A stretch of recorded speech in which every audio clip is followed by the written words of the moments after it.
Okay, hii ni namna ya kuweka link ya product kwenye post yako. Naenda kupost kama hivi ya Instagram. Okay, nakuja hapa na post. Nataka ni post tu ya kawaida. Okay, natafuta post hapa.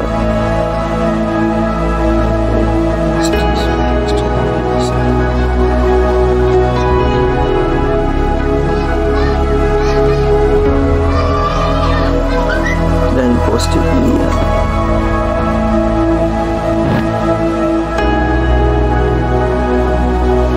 Okay, naweza nikaja hapa kama muziki. Lakini so mada ya leo kwa hiyo ngoja tuendelee.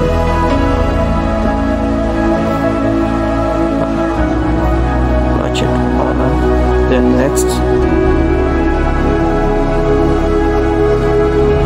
sasa hapa ukifika hapa sehemu ya kuandika caption text, then nakuja kwenye hapa add product details. Kwa hiyo nakuja na hapa naandika product, nabonyeza hapo add product details. Hapa naandika jina la product, tuseme bidhaa mpya.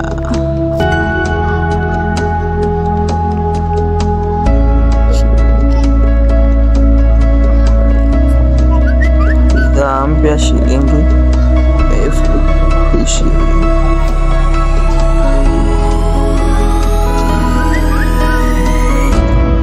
Inakuaga katika item of euro. Kwa huko juu unaweza ukaandika hiyo bei halisi ya Tanzania za ndani. Baada ya hapo unabonyeza share.